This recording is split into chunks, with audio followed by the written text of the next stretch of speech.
Assalamualaikum warahmatullahi wabarakatuh. Perkenalkan, kami dari kelas 2B ingin mendiskusikan tentang demokrasi bidang hukum tata negara. Perkenalkan, saya Ayu Indah Subiani dengan nomor NIM akhir 036. Perkenalkan, nama saya Kisya Atsania dengan NIM akhir 048. Perkenalkan, nama saya Selsa Norisan Diana dengan NIM akhir 014. Perkenalkan, nama saya Densus Muka dengan NIM akhir 004.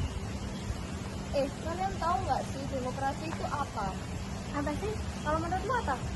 Kalau menurutku nih, demokrasi atau yang disebut dengan kerakyatan, yaitu untuk pemerintahan yang dimana semua warga negaranya memiliki hak untuk itu pengambilan keputusan, yaitu yang mengubah hidup mereka. Kalau menurut kalian gimana? Menurut aku sendiri, demokrasi itu merupakan seperangkat gagasan dan prinsip tentang kebebasan berpendapat maupun berpolitik dengan prinsip atau praktik dan prosedurnya. Yang aku tahu juga itu demokrasi itu mengandung makna penghargaan terhadap harkat dan martabat seseorang. Nah, landasan demokrasi itu mencakup kebebasan berpendapat, berpolitik, dan kebebasan berkumpul seperti yang kita lakukan saat ini.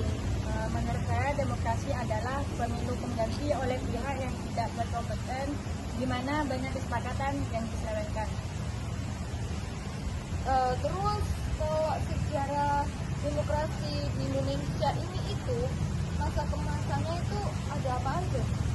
Setahu aku tuh masa kemasannya ada 4. Yang pertama ada demokrasi parlementer, yang kedua ada demokrasi terpimpin, yang ketiga ada demokrasi Pancasila era Orde Baru, dan yang terakhir ada demokrasi reformasi yang kita rasakan sampai saat ini.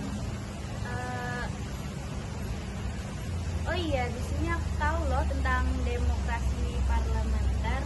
Demokrasi parlementer sendiri berawal dari tahun 1945 sampai 1959. Awal dari demokrasi ini sendiri yaitu pada periode pertama penetapan Undang-Undang Dasar tahun 1945. Tepatnya pada tahun 1945 sampai 1949. Namun karena kehidupan politik pada saat itu tidak stabil, demokrasi parlementer ini tidak berjalan dengan baik, sehingga mengakibatkan program-program yang dibuat pemerintah tidak berjalan dengan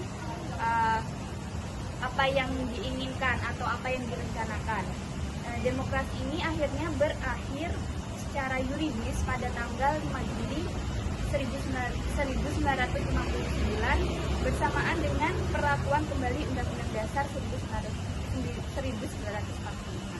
Oh iya, tadi kan disebutkan ada demokrasi terpimpin. Oh iya, terpimpin aku tahu. Demokrasi terpimpin yaitu suatu sistem politik yang kali pertama diperkenalkan di era Presiden Soekarno. Konsep ini didasarkan pada ideologi politik yang dikenal sebagai Pancasila yang kemudian menjadi dasar negara Indonesia. Dalam demokrasi terpimpin ini, kekuasaan politik terpusat pada suatu pimpinan atau kelompok kecil yang disebut duit tunggal, yang terdiri dari presiden dan wakil presiden. Pemimpin atau kelompok tersebut dianggap sebagai pihak yang paling memahami kebutuhan dan apresiasi rakyat, dan mereka bertindak sebagai mediator atau penengah antara rakyat dan pemerintah. Kemudian demokrasi terpimpin menggabungkan nilai-nilai demokrasi dengan nilai-nilai sosialisme. Namun dalam prakteknya sistem ini memberikan kekuasaan yang signifikan kepada pemimpin dan partai politik yang dominan, dengan tujuan mencapai tujuan sosial dan ekonomi yang dianggap penting bagi masyarakat. Selanjutnya tuh ada demokrasi apa lagi sih? Demokrasi Pancasila. Yang gimana tuh? Demokrasi Pancasila era Orde Baru dari 1965 sampai 1998. Setelah peristiwa G30 SPKI terjadi di tahun 1965, terjadi pergantian pemimpin dari era Soekarno menuju Soeharto. Era Orde Baru ini juga dikenal dengan istilah demokrasi Pancasila yang menjadikan Pancasila sebagai landasan demokrasi.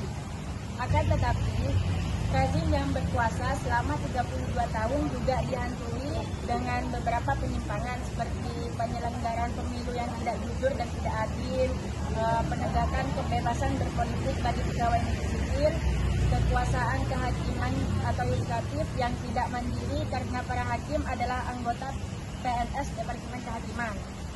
Kurangnya jaminan kebebasan mengemukakan pendapat, sistem kepartaian yang otonom dan beraktivitas, dan yang terakhir seperti maraknya praktik kolusi, korupsi, dan nepotisme. Nah, yang terakhir ini itu adalah demokrasi reformasi yang mulai dari tahun 1998 sampai sekarang. Nah, berakhirnya dari rezim Orde Baru selama kurang lebih 32 tahun melahirkan demokrasi baru yang kita kenal dengan reformasi. Dan reformasi itu menurut aku adalah fase kita kembali ke prinsip dasar demokrasi yang seperti pemilu secara langsung, ada kebebasan pers, desentralisasi, hal-hal dasar warga negara itu lebih dipentingkan, diutamakan dan terjamin, serta rekrutmen politik yang inklusif. Jadi kayak gitu guys, buat sejarah dan pengertian demokrasi. Terima kasih yang sudah menonton kami. Apabila ada kesalahan, saya mohon maaf, kami mohon maaf. Baik, itu aja dari kami. Kurang lebihnya mohon maaf. Wassalamualaikum warahmatullahi wabarakatuh.